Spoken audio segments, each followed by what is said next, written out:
આજે પણ ગળાને થોડી તકલીફ છે, તે પ્રારંભ કરીએ છીએ આપણે.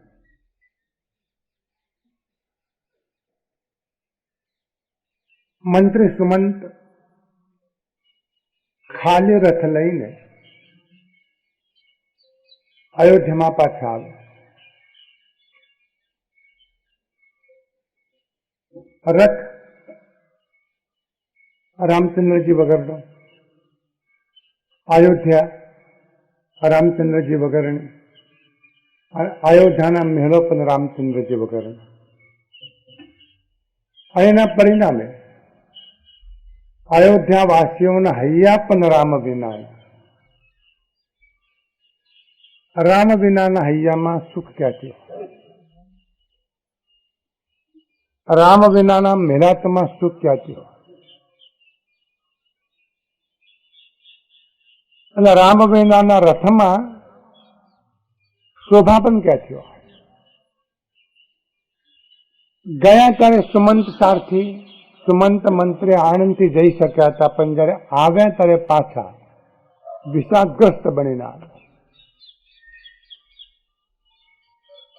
દિવસે આવ્યા નથી, રાત્રિના આવ્યા છે.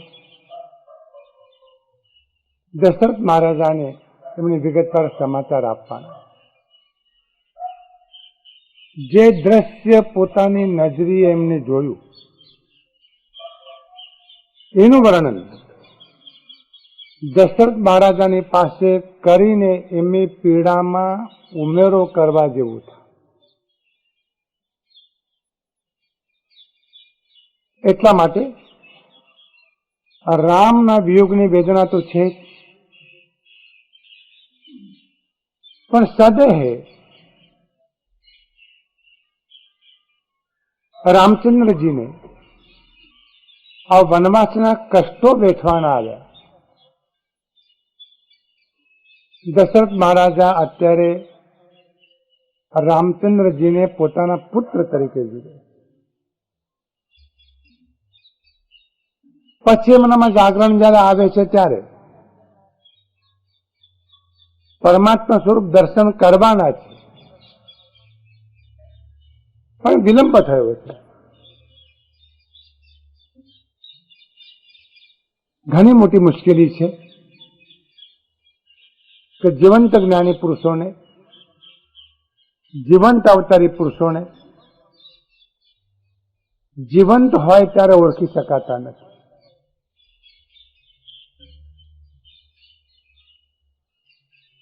ગાંધીજીના જીવનમાં એક મજાની ઘટના ઘટી.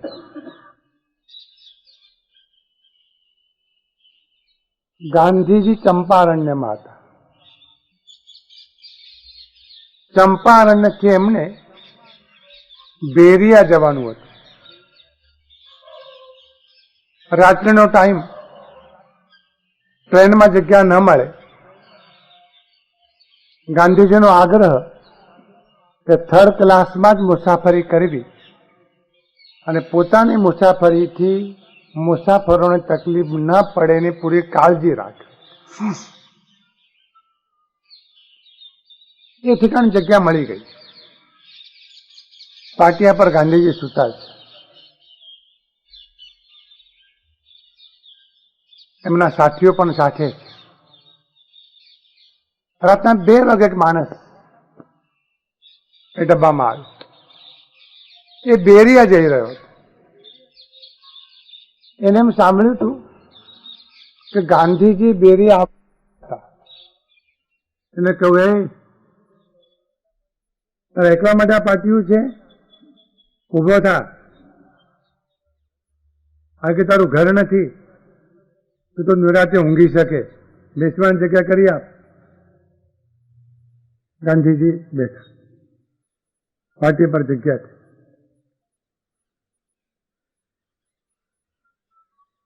મને પૂછ્યું કે તમે ક્યાં જઈ રહ્યા છો? કે બેરિયા જઈ રહ્યા છે.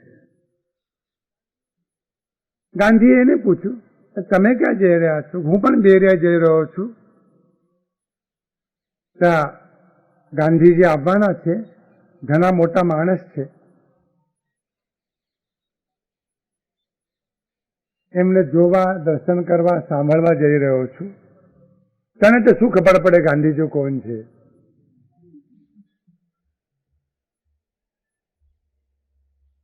ગાડી ચાલી, પછી ગાવા લાગી, ओ दुनिया के दुख करने वाले गांधी बापू तुमको लाखों प्रणाम. जोड़े જ બેઠો છે ગાંધી. ओ दुनिया के दुख करने वाले गांधी बापू तुमको लाखों प्रणाम. ગાંધી સાંભળી રહ્યા છે. ગાંધીજીએ કહ્યું, તમે બેરિયા જવાના? હા, હું પણ બેરિયા જઈ રહ્યો છું. કે બબુચક જેવા તમને શું ખબર પડે ગાંધીમાં? ગાંધીને એમ કહે છે કે બબુચક જેવા તમને શું ખબર પડે ગાંધીમાં? કોણ જાણે ગાંધીજી ખીલ્યા હશે રાત્રે સવારથી. બેરિયા સ્ટેશન આવ્યું, હજારો માણસો હતા, હજારો હાર લઈને. આ માણસને એમ કે આટલી બધી ગરદી બધે ગાંધીજી ક્યાંથી મળશે? એ જગ્યા કરી રહ્યો હતો. ગાંધીજી નીચે ઉતર્યા, બધા હારે એમના ગાળામાં મહાત્મા ગાંધી કી જય. ત્યારે ખબર પડી આ જ ગાંધી. બહુ દુઃખ થયું, બહુ દુઃખ થયું. પછી તો ગાંધીજીનું પ્રવચન થયું. આગળ આવીને બેઠો, ધ્યાન પ્રવચનમાં ન રહ્યો. યાદ આવ્યા કરતું હતું કે મેં કેવું કર્યું. જેના દર્શન માટે હું આવ્યો અને રાતના ઉઠાડ્યા, એને કોઈ બબુચક જેવા તમને ગાંધીમાં શું ખબર પડે એમ કહ્યું. આ જ ગાંધી. ગાંધીજીને કહ્યું એને કે મને તમારે 2 મિનિટ મળવું છે. ગાંધીજી ઓળખી ગયા, ટાઈમ આપ્યો. મારા પછી ચરણોમાં માથું મૂકીને ધ્રુસકે ધ્રુસકે રડે કે મેં તમને ઓળખ્યા નહીં. ગાંધીજીએ કહ્યું કે તે મને ઓળખ્યા નહીં એમ નહીં, પણ જ્યારે ધરતી ઉપર આવા પુરુષો હોય છે ત્યારે આખી દુનિયા ઓળખતી નથી. નવાઈની વાત શું છે? એટલા માટે વાત કરીએ છીએ આપણે. દશરથ મહારાજા એક તબક્કા સુધી રામચંદ્રજીને ઓળખી શક્યા નથી.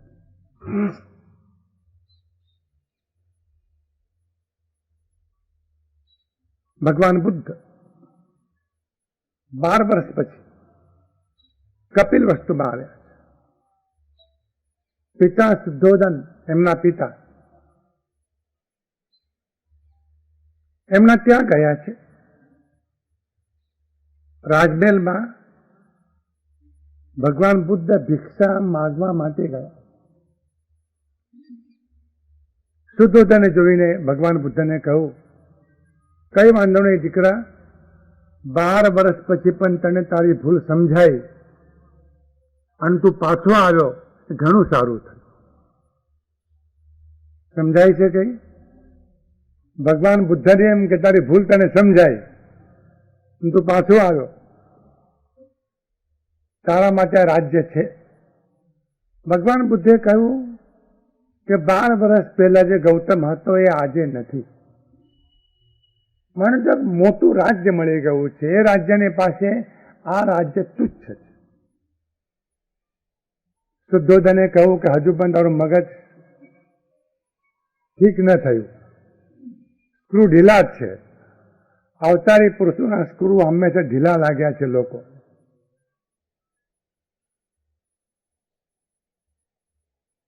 ભગવાન રામચંદ્રજી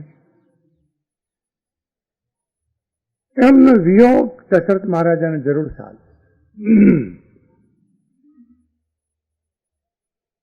સુમંત મંત્રીને પૂછે છે અને વિગતવાર સમાચાર આપે છે કે પહેલો દિવસ તમસા નદીના કિનારે ગયો. ત્યાર પછી શ્રંગવેર પૂરમાં એમનો નિવાસ થયો. પછી કેવટની નૌકામાં બેસીને ત્રિવેણી સંગમ તરફ ગયા. કેવી સ્થિતિમાં ભગવાન રામચંદ્રજી રહ્યા એનું વર્ણન એ પણ કહ્યું કે પહેલી રાતે પાંદડાની પથારી ઉપર ભગવાન રામચંદ્રજીએ વિશ્રામ કર્યો. સાંભળતા દશરથ મહારાજાના આંખમાં આંસુ વહી રહ્યા. કથા હવે બદલાઈ અને તુલસીદાસજી આ કથાનો મર્મ હવે પ્રગટ કરે.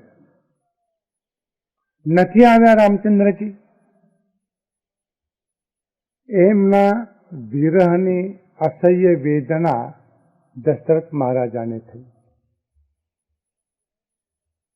આ વિરહની વેદનામાં પુત્ર પ્રત્યેનો મોહ તો છે જ. અંદરમાં ગમે તે બન્યું હોય, અંદરમાં ગમે તે ઘટના ઘટી હોય, અંદરમાં ગમે તે સમજણ પ્રગટ થઈ હોય, પણ માત્ર પુત્ર મોહના કારણે વિરહની વેદના જે હતી એ બદલાઈને એમાં પરમાત્માના વિરહની વેદના સામેલ થઈ. અદ્ભુત ઘટના છે. વિરહની વેદના જગતના જીવો તો અનુભવે. લોકો ચિઠ્ઠી મૂકીને આપઘાત કરતા હોય છે કે તમારો વિરહ સહન ન થવાથી હું ટ્રેન નીચે પડતું મૂકીને જીવનની લીલા સંકેલી લઉં છું. વિરહ પણ આ જીવે બધા પ્રકારના વિરહો અને એના દુઃખો અનુભવ્યા છે. તો એના મૂળમાં કાં તો મોહ હતો, કાં તો કામ વાસના હતી, કાં તો મમત્વ હતું અને કાં તો સ્નેહ હતો, ભક્તિ નથી. ધીરજથી વાતને સમજજો. એક વિરહ મોહમાંથી પણ આવે છે અને એક વિરહ ભક્તિમાંથી પણ આવે. ભક્તિના માર્ગમાં પરમાત્માનું મિલન બહુ મહત્વનું નથી, પરમાત્માનું વિરહ અત્યંત મહત્વ. પરમાત્માના વિરહમાં હૃદયમાં અસહ્ય વેદના થાય છે. અસહ્ય વેદના હોવાના કારણે એ પરમાત્માના અસહ્ય વિયોગના કારણે પરમાત્માનું તીવ્ર સ્મરણ થાય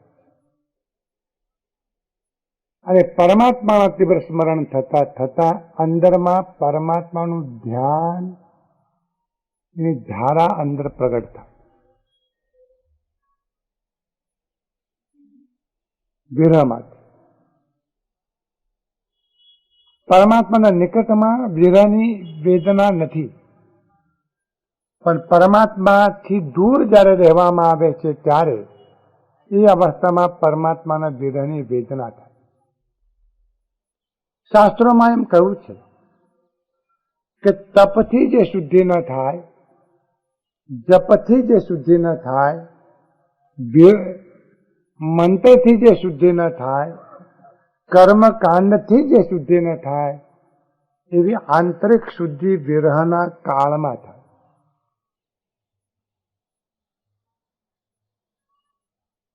શું થતું હશે અંદર? વિરહમાં બે ઘટનાઓ ઘટે છે. એક ઘટના અંદર આભિપ્સા તીવ્ર બને. બીજી ઘટના જગતના કોઈ પદાર્થો, કોઈ વિષયો, કોઈ વસ્તુઓ, કોઈ વ્યક્તિઓ, કોઈ સંયોગો એને ગમતા નથી, ચેન પડતું. સંન્યાસીને વૈરાગ્ય નિષેધની ભૂમિકા પર આવે છે. સંન્યાસીનો વૈરાગ્ય નિષેધની ભૂમિકા પરથી આવે અને ભક્તનો વૈરાગ્ય વિરહની ભૂમિકા પરથી આવે. ક્વોલિટી ડિફરન્સ છે. મીરાએ પણ કહ્યું, કાંદડાના ભાવે નિદ્રા ન આવે, ચેન પડતું જ નથી. આ મેલા તો ગમતી નથી, પણ કે મેલા તો મિથ્યા છે, કોઈ કોઈનું નથી, જગત સ્વાર્થથી ભરેલું છે, એવો કોઈ બળાપો મેરાએ કાઢ્યો નથી. ભક્ત કોઈ પણ દિવસ આવો બળાપો કાઢતા નથી. એમના માટે જગત તો સુંદર છે. પરમાત્માના વિરહમાં સુંદર જગત પ્રત્યેનું આકર્ષણ અંદરમાં રહેતું. ચૈતન્ય મહાપ્રભુ દિવસો સુધી ભોજન કરી શકતા નહોતા. કોઈ પીડા નહીં, અરુચિ નહીં, એસિડિટી નહીં. શિષ્યો આગ્રહ કરી કરીને કહેતા હતા, થોડુંક તો લ્યો, લઈ શકતા નહોતા. ચૈતન્ય મહાપ્રભુ કહેતા હતા કે અન્ન ભાવતું નથી.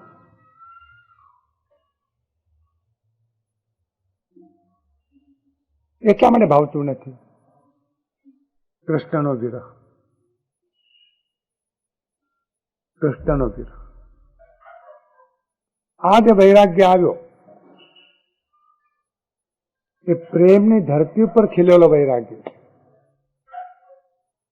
એટલે ભક્ત વૈરાગ્ય સંપન્ન હોય પણ મધુરતાથી ભરેલો છે. અને સંન્યાસી ક્યારેક ક્યારેક અતડાપણું બતાવે.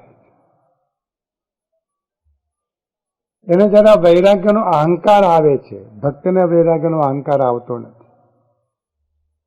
સંન્યાસી તો એમ કહે છે, हमने संसार को लात मार दी, लात मारी एम के. भक्त કહેતો નથી. વૈરાગ્ય હોય ક્યાંય ચેન નથી પડતું. મેરા તો ગમતી નથી, વસ્ત્રો ગમતા નથી, અન્ન ગમતું નથી, અલંકારો ગમતા નથી, કોઈ નફરત નથી. જરા વિવેકથી વાતને સમજજો. નફરત નથી. એને એમ પણ નથી કહ્યું કદ મિથ્યા છે, એમ પણ નથી કહ્યું. એને વેદાંતની ભાષા પણ નથી. એને એમ પૂછો તો એમ કે છે આ તો ભગવત કાય, જગત ભગવત કાય છે. ભાગવતમાં શબ્દ વાપરે જગત ભગવત કાય. આનો તિરસ્કાર ક્યાં કરો? પણ ચેન નથી. તમે તમારા જીવનમાં ધીરે અનુભવ્યો કે નથી અનુભવ્યો અમને ખબર નથી. અને ધીરે અનુભવવાની ક્ષમતા પુરુષોમાં ઓછી છે, બહેનોમાં છે. એ બહેનો વિરહ કેટલો અનુભવે છે એ પણ જરા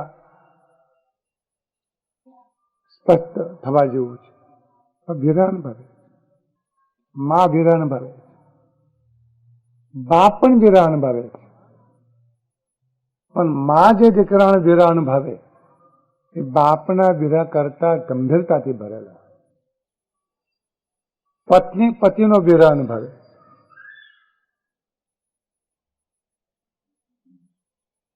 એટલા માટે એમ કહું કે સડરસના ભોજન પીરસેલા હોવા છતાં અને હાથમાં કોળીઓ લીધેલો હોવા છતાં કોળીઓ હાથમાં જ રહી જાય.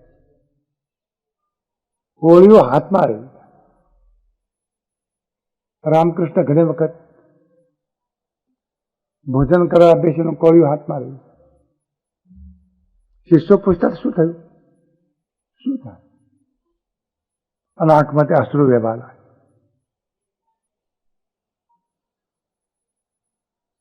તમે ઘણા ભાગશાળી છો કે તમારે આવું કશું કરવું નથી પડતું ને ભગવાન મળી જાય છે.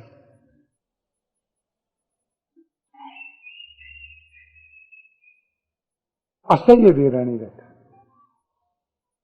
અને એમ કહેવું છે કે આ વીરાની વ્યથામાંથી રુદનનો પ્રારંભ થાય. આ ભક્તિનું બીજું પગથિયું રુદન. ઘણું રડ્યા છે આપણે, આમથામતા રડ્યા છે. પણ પરમાત્માના વિરહમાં જેનું રુદન આવ્યું હોય અને એ વિરહની વેદનામાંથી આવેલા રુદનમાંથી જે આંસુ વયા છે, એ આંસુ અનેક જન્મોના સંસ્કારોને તાણી જાય. શું બને છે સમજી લો. અંદર મોટા મોટા પાપના પર્વતો વિરહમાંથી વહેલા આંસુ ખીચી જાય. ભક્ત શુદ્ધ બને. વિરહની ભટ્ટીમાં ભક્તની શુદ્ધિ થાય. આવી શુદ્ધિ થાય એટલે પ્રેમ વધે. પ્રેમ વધે એટલે વિરહ વધે. વિરહ વધે એટલે વેદના વધે. વેદના વધે એટલે આંસુ વધે. આંસુ વધે એટલે ઝંખના વધે. અને ઝંખના વધે એટલે સતત સ્મરણ થાય. અને સતત સ્મરણ થાય એટલે ધ્યાનની ધારા અંદર ચાલુ થાય. આ ભક્તિ યોગનું ધ્યાન. ભક્તિ યોગનું ધ્યાન. અને આને સંતો પોતાની સાદી ભાષામાં સુરતા કહે. સુરતા. આવો અનુભવ પરમાત્મા માટે થાય.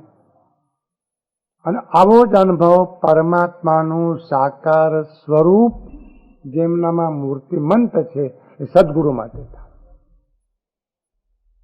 સદગુરુ સંત સ્વરૂપ તું જ એ દ્રઢતા કરી દે. પડી પડી તુજ પંકજે ફરી ફરી માગું એ. પડી પડી તુજ પંકજે ફરી ફરી માગું એ.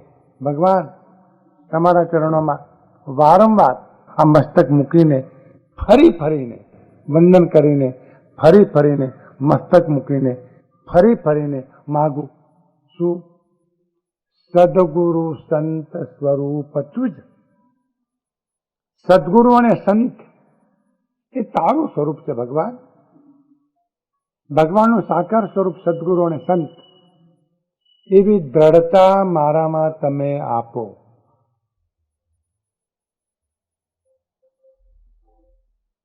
આ ગૂંચવણ સમજી લેજો. પરમાત્મા સીધા મળતા નથી. સદગુરુ વગર એમની પ્રાપ્તિ થતી. આજે સંતોએ કહ્યું છે કે પરાણે તમારા ગુરુ બનવાના માટે કહ્યું નથી. તમને લમને ચોંટાડી શકાય એટલા માટે કહ્યું નથી. ગુરુ થવાની વૃત્તિ જેનામાં છે અસદગુરુ છે. ગુરુ થવાની વૃત્તિ જેનામાં છે અસદગુરુ છે. અને પરમ તત્વનો સ્વાનુભવ થયા સિવાય જે ગુરુ બને છે એ મહા મોહનીય કર્મનો બંધ કરે. અસદગુરુ એ વિનયનો લાભ લહે જો કાઈ. પામે તેનો સંગ જો બુડે ભવજલમાં. ગુરુ થવું નથી. આ ગુરુ વાંક ગુરુ ડમ નથી. વિશ્વની વ્યવસ્થા છે. પરમાત્માને પ્રાપ્ત કરવા માટે પરમાત્મા અતિન્દ્રિય તત્વ હોવાના કારણે એ સીધા મળતા નથી. સદગુરુ જ મૂર્તિમંત સ્વરૂપ છે. પણ સાથે એક બીજી વાત કે આવા સદગુરુનો યોગ પરમાત્માની કૃપા વગર થતો નથી. જો તમે એમ પૂછો કે પરમાત્માની કૃપા કરવી જો હોય તો પરમાત્મા શું કરે? પરમાત્મા તમારું બોનસ ન વધારે.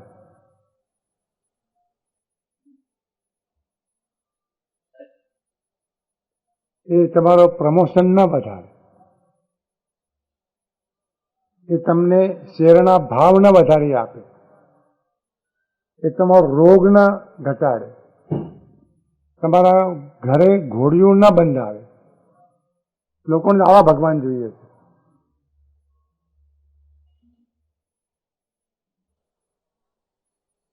મને એક ભાઈ કહેતા હતા કે પહેલા જૈનોમાં ભોયની તીર્થોનું બહુ મહાત્મ્ય હતું. હવે હવે શંખેશ્વરનું વધ્યું છે. કીધું કેમ એમ થયું? કે હવે એટલા માટે કે શંખેશ્વરમાં જે બાધા માનતા આખડે રાખીએ છીએ તરત ફળે છે. જુઓ, લોકોને ભગવાન બનાવવા જોઈએ છે, હવે એના કરતા મવડીનું વધ્યું. એક થાળી સુખડીની મૂકો, માને બદલે તો ખુશ ખુશ.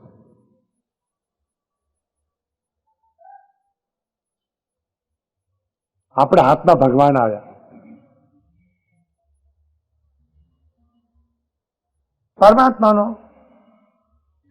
પરમાત્મા કૃપા જયારે કરે ત્યારે શું આપે?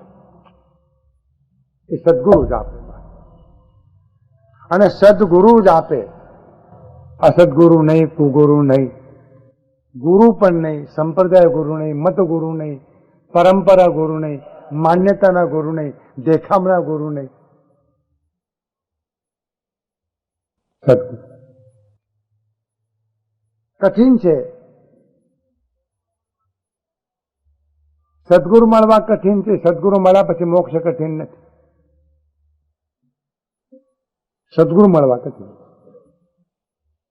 ચાવી જડવી કઠિન છે. ચાવી જડ્યા પછી તાળું ઉગાડવું કઠિન નથી.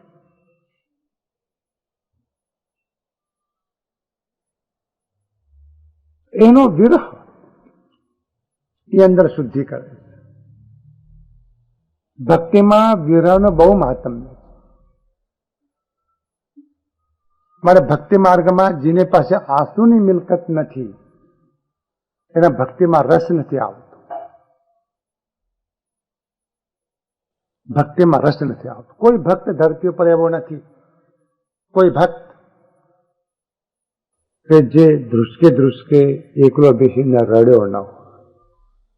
કોઈ ભક્ત એવો. આંખો નાની અને આંસુ મોટા.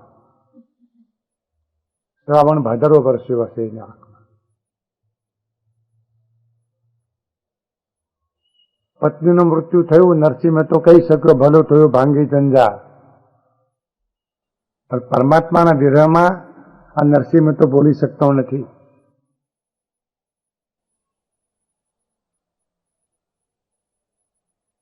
ભક્તોની મૂડી છે, ભક્તોનો વૈભવ છે. એમની આંખ આંસુથી છલકાય. રાધાજીએ રોયા, ગોપીઓ પણ રોઈ, મીરા પણ રોયા. હું તમને રોવાની વાત નથી કરતો. અસહ્ય વિરહમાં રુદન પ્રગટ થાય. એમ રોવા બેવા એમાં શું? અસહ્ય વિરહમાં રુદન પ્રગટ થાય. અને એ અસહ્ય વિરહમાં, એ વિરહની વ્યથામાં મૂર્છા પણ આવે, શરીર સુકાઈ પણ જાય, અને કોઈ વખત દેહ પણ પડી જાય, મૃત્યુ પણ થાય, ન સહન થાય. એવા વિરહમાંથી આવેલું મૃત્યુ એ ભક્તિ માર્ગમાં શ્રેષ્ઠ ઘટના ગણાય. શ્રેષ્ઠ ઘટના ગણાય. આ મંગલ મૃત્યુ છે. અને આવું મંગલ મૃત્યુ દશરથ મહારાજાને પ્રાપ્ત થયું.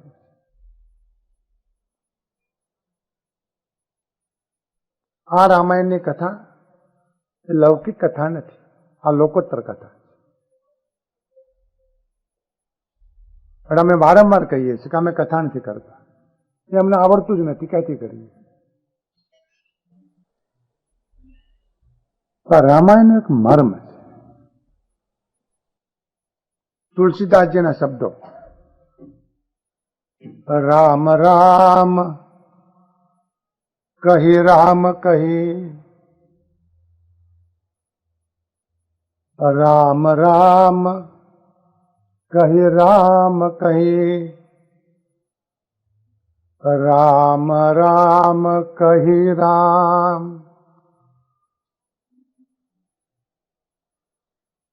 આટલી નાનકડી કડીમાં રામ શબ્દ 6 વખત આવ્યો. તુલસીદાસજીને એક ગૂઢ સંકેત આપવો છે. લોકો એમ કહે છે કે જગતમાં 6 વિકારો આ જીવને બળવાન પીડા આપે.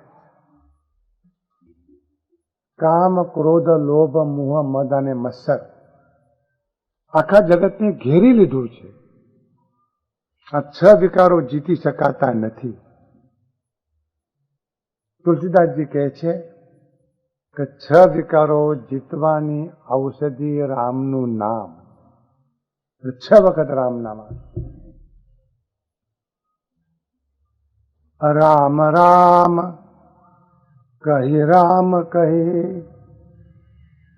રામ રામ કહી રામ. 6 વખત એક જ રામ નામ. એનાથી કામ પણ જીતાય, ક્રોધ પણ જીતાય, લોભ પણ જીતાય, મત પણ જીતાય, મત્સર પણ જીતાય અને મોહ પણ જીતાય. એ સમજાય છે. જુદા જુદા સાધનો નહીં. રામ નામ की औषधि खरा भावती खाय, रोग शोक આવે નહીં, સભી સંકટ મિટે. એવી ઔષધિ છે, જડીબુટ્ટી છે. તમે કોઈ સંન્યાસીઓને પૂછશો તો એમ કે છે કામ માટે જુદો ઉપાય, ક્રોધ માટે જુદો ઉપાય, લોભ માટે જુદો ઉપાય, મોહ માટે જુદો ઉપાય. કોઈ વેદાંતિને પૂછશો તો નિત્યાનિત્ય વિવેક, સમદમાદે સરસંપત્તિ, મુમુક્ષુતા, આ બધું લાંબુ લિસ્ટ તમને આપશે. લાંબુ લિસ્ટ. એ લાંબુ લિસ્ટ જ નથી. એમ પૂછો છો ને, કામ વાસના જીતવી છે, રામ નામથી જીતા. ક્રોધ જીતવો છે, રામ નામથી જીતા. લોભ જીતવો છે, રામ નામથી જીતા. મોહ જીતવો છે, રામ નામથી જીતા. એક જ ઔષધ, એક જ ઔષધ. રામ નામમાં જે અનંત શક્તિ ભરી છે. 6 જ વિકારો છે, પણ અસંખ્ય વિકારોને જીતવાનું સામર્થ્ય રામના નામ. તમારા મનમાં થતું હશે કે અમે બહુ રામ રામ રામ રામ કરીએ છીએ, ઠેકાણું પડતું નથી. નહીં પડે, નહીં પડે. કેમ? રામ રામ સબ કોઈ કહે ઠગ ઠાકોર આરુ ચોર. રામ રામ સબ કોઈ કહે ઠગ ઠાકોર અરુ ચોર.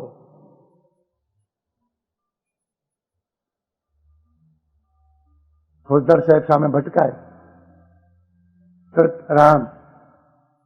ફોજદારને રામને શું લેવા દેવા? ભય લાગ્યો.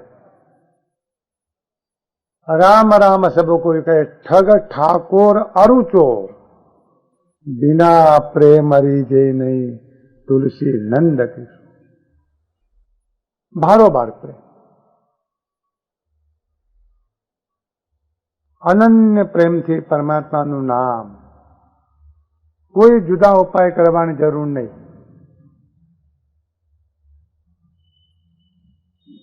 ધીરજથી વાતને સમજજો. જ્ઞાનીઓની વાત તો અલગ છે, હજારો ઉપાય આપણને બતાવે છે. જ્ઞાનીઓની વાત પણ અલગ છે, હજારો ઉપાય બતાવે છે. ષડચક્ર ભેદન કરો, કુંડલીની જાગૃત કરો, આજ્ઞા ચક્રમાં ધ્યાન આપો, બ્રહ્માંતરમાં ધ્યાન આપો. આ અમારો સીધો ને સરળ રસ્તો. રામ નામ કી ઔષધિ और ખરા ભાવતી ખા. પણ એની કિંમત ચૂકવવી પડે, પણ ઓછી કિંમત નહીં. તમારી પાસે રહેલો તમામ પ્રેમનો ખજાનો આપીને રામ નામ મળશે. ટોટાલિટીમાં, સમગ્રતામાં,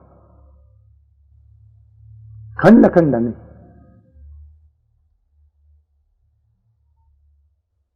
ફેર આ મહત્વની કડી છે. રામ રામ કહી રામ કહી,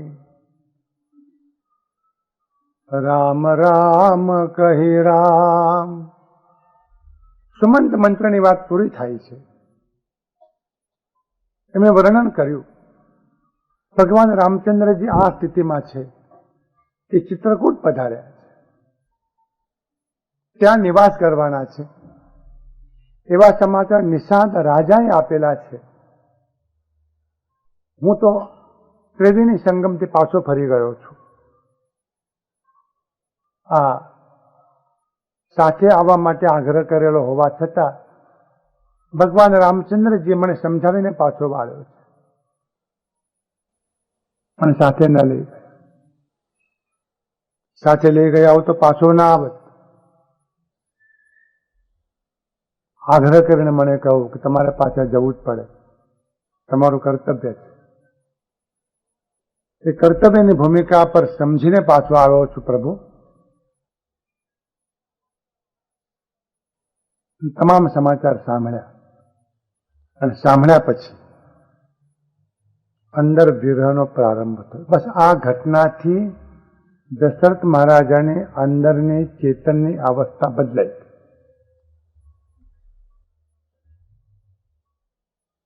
એમના માટે રામ પુત્ર મટી ગયા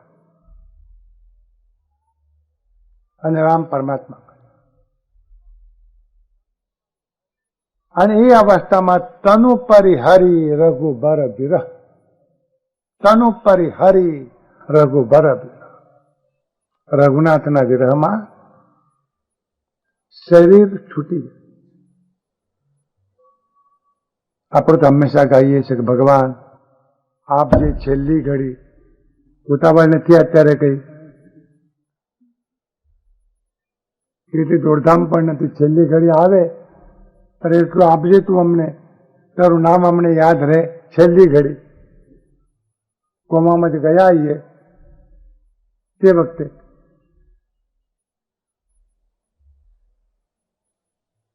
પ્રેમનું પ્રાગટ્ય વસ્તુ જુદી. જૈનોમાં એક પરંપરા છે કે મૃત્યુ નજીક આવ્યું હોય તો સાધુઓને બોલાવે અને સાધુઓ પછી એમને ધર્મ સંભળાવે, નવકાર મંત્ર સંભળાવે, અર્યંતે શરણમ પવચામી, સિદ્ધે શરણમ પવચામી, એવું સંભળાવે. પાલનપુરમાં એક ભાઈ મને લઈ ગયા. 80 વર્ષની ઉંમર છે ભાઈ. દીકરા કે બાપા મારા શ્રી પધાર્યા છે, શું કરવા બોલાવી લાવ્યો? કે તમને ધર્મ સંભાળવા માટે. અલ્યા મૂર્ખા, હું થોડો મરવાનો છું, ના કહી દે. કાઢી મૂક્યા અમને.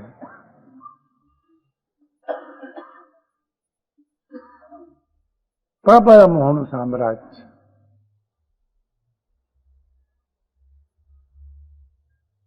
તનુ પરિહરી, બસ દેહ છૂટ્યો. એમ કે છે તુલસીદાસજી કે દશરથ મહારાજાને બે સુધર્યા. જીવન પણ ધન્ય બન્યું અને મરણ પણ ધન્ય. જીવન મરણ ફલું દશરથ પાવા, અંક અનેક અમલ જસુ છાવા. जियत राम विधु बदनु निहारा, राम विरह करि मरनु संवारा. જીવવાનું ને મરવાનું ફળ તો દશરથજીએ જ મેળવ્યું, ખરેખર મેળવ્યું. જીવતા હતા ત્યારે એમણે ધરાઈને ભગવાન રામચંદ્રજીને નિહાળ્યા, નિરખ્યા અને જોયા. ચંદ્રમાના સમાન મુખને જોયું જીવતા જીવતા, અને મરતી વખતે રામના વિરહમાં રામ રામ રામ કરતા દેહ છોડ્યો. રામને જોતા જોતા જીવવું એ જીવન ધન્ય બને, અને રામને યાદ કરતા કરતા મરવું તો મરણ પણ ધન્ય બને. જીવન મરણ ફલું દશરથ પાવા, અંકયને કમલ જસુ છાવા.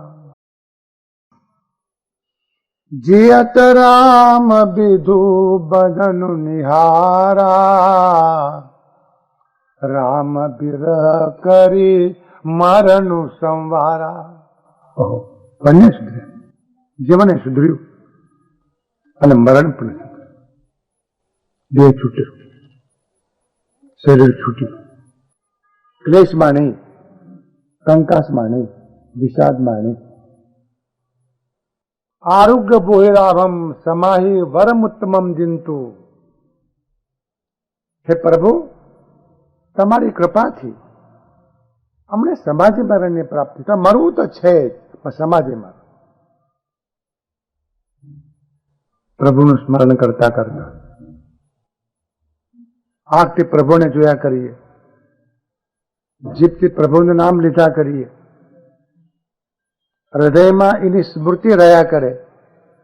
જગતના કોઈ જીવ પ્રત્યે વૈર ભાવ ન હોય, દ્વેષ ભાવ ન હોય, કલહ કંકાસ ન હોય, ક્લેશ ને સંતાપ ન હોય, એવી અવસ્થામાં જે છૂટી જાય જીવન ધન્ય બને.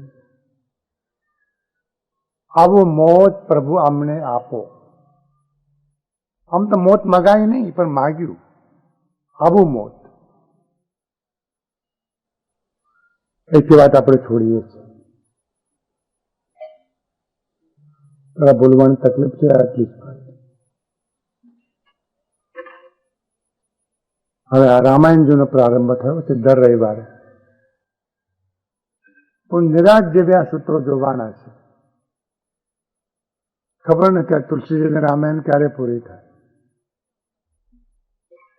ઉતાવળ શું? તમને ક્યાં ઉતાવળ છે?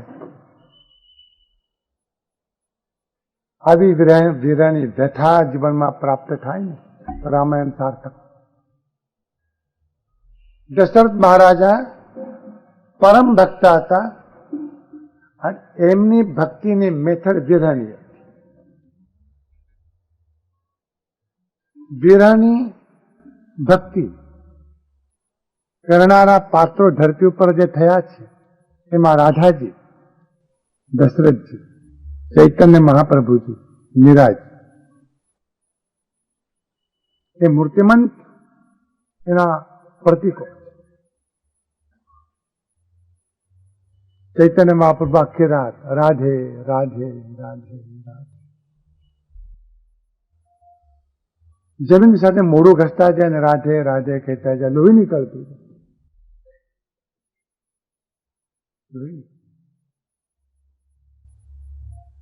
કેવો વિરહ. આપણો તો બરાબર મિષ્ટાન દબાવીને પેટ ઉપર હાથ ફેરવતા ફેરવતા ભગવાનને યાદ કરે. ચાલો એમ પણ યાદ તો કરો છો ને. આ વિરહની ભક્તિ દશરથ મહારાજાના જીવન દ્વારા પ્રગટ. હવેના પ્રસંગો આવતા રવિવારે વિચારીશ.